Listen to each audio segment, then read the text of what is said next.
Today is a celebration, and it's with great honor that I welcome you to the annual virtual MLK Day. My name is Dr. John Gaines, and I'm a father, a husband, and a community member in a city that I love so much. We celebrate a man of immense passion and character, a man that left a legacy of hope. I understand that we're in the midst of injustice. I understand that the fight is happening all around us. But today I want to take some time and encourage you and focus on a man that deserves to be celebrated.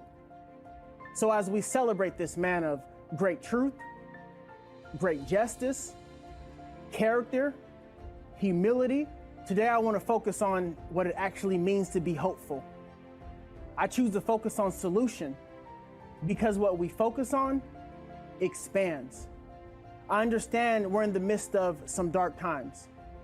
I understand we're in the midst of chaos, but hope is a light. And when we choose hope, it gives us the ability to see despite the darkness that surrounds us. If you're like me, you've experienced some pain this past year. You've personally been through some hard times, and maybe you felt like giving up. But when the world whispers give up, hope is that voice that whispers try one more time. I'm optimistic. I believe in hope. I try to walk out hope every single day in my life. I try to live that spirit of Dr. MLK. But I also understand that hope is not a plan. I had hope. 6 years ago, the first time I met Mayor Victoria Woodards, she asked me to speak at the 50th anniversary on the March on Selma. I remember being extremely nervous as I prepared my 3-minute keynote. And as I stood up at that podium and shared words of unity and shared words of encouragement, I was able to meet Mr. Mayor Moss and so many great community leaders during that time. And I remember feeling like we were in the midst of unity. I remember feeling like there was so much love. During that time in my life, I almost gave up, almost quit, almost conformed. I didn't want to do the community work, but Mayor Woodard saw something great in me and she pulled it out. And I knew at that time, one day I wanted to speak at the Tacoma Dome for the MLK celebration. That dream is now a reality. Although virtual, that dream is now a reality because I had a plan. Hope is great, but hope is not a plan. While I was researching for my dissertation to obtain my doctorate degree, I researched Dr. King. And I found in his life, he lived by the power of love and by the power of story. He would yell from the rooftops, "Love thy neighbor as thyself." In other words, what he was saying, in order for us to love other people, we have to learn and understand that it's important to be able to look in the mirror and love ourselves. I truly believe what we do in our homes is only magnified in public. So every day with my wife and with my 2-year-old daughter, I teach them the importance of loving themselves. My daughter's name is Honora. That name, literally in Latin, means honor. It means to celebrate. So every day I teach her how to celebrate and love herself. When she wakes up, I take her to the mirror and she looks at me with these beautiful big brown eyes, and I look back at her and we look into the mirror and I say, I am smart, I am kind, I am strong. And she looks at me with tears in her eyes sometimes, and she looks up and she says, Dad, I am smart, I am kind, I am strong. I can control what happens in my home. I can be loved in my home. If I teach my family how to love themselves, we can go out in public and love on our community. It must start in the home. I will never become who I was created to be if I don't help my baby girl become who she was created to be. In order for me to be the best version of myself, each of you have to become the best version of yourselves. Love is what connects us. In order for me to strive to be the greatness that this community deserves, each of you have to strive and live out your greatness each and every day.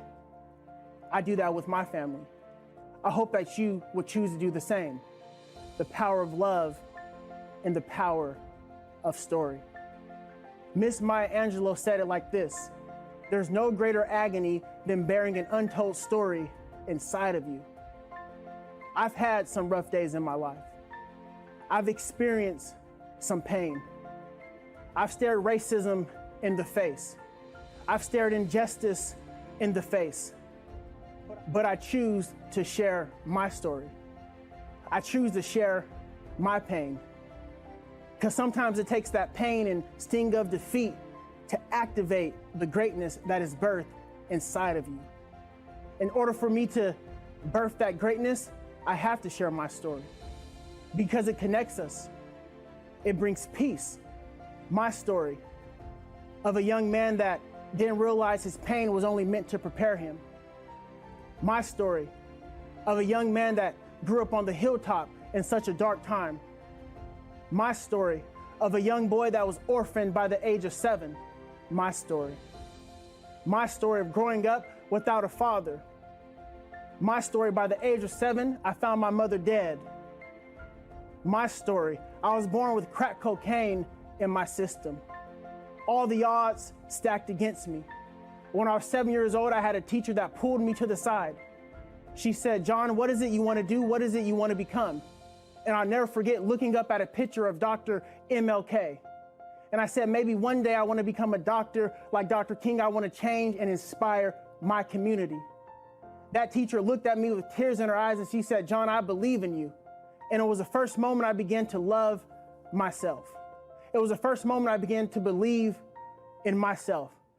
I'm only sharing this message because of people that taught me the importance of loving themselves. My story is important because my story is a Black story.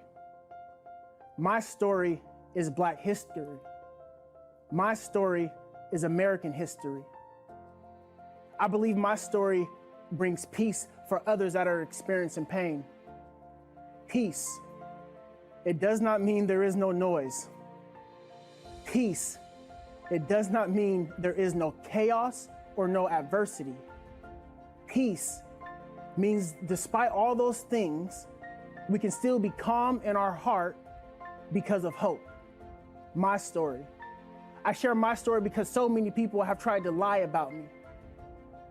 My story, because the school system at one point tried to get me to hate myself.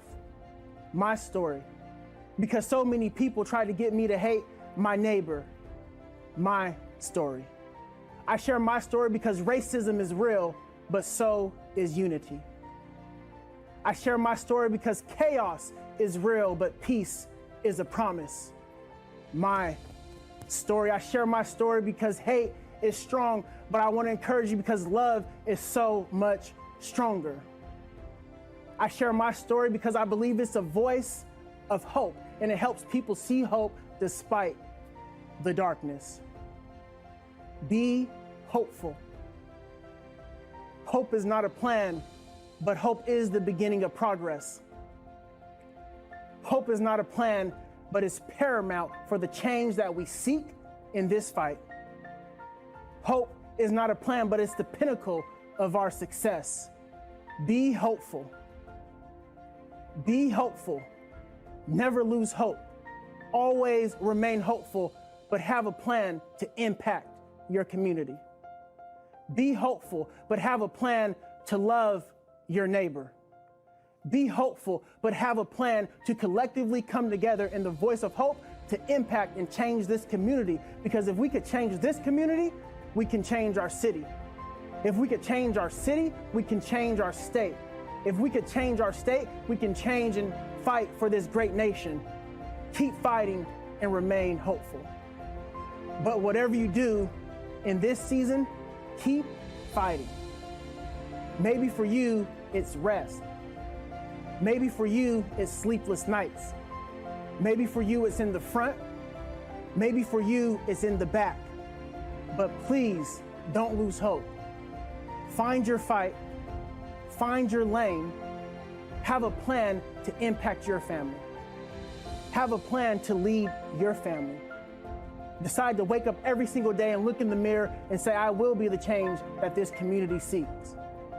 and go out and live the legacy of Dr. King, to be hopeful and have a plan, to be hopeful and love, to be hopeful and share your story with the hope of connecting us. Because our stories matter. Our voices matter. Our hope matter. Our celebrations matter. Today matters. I love you, Tacoma. Thank you.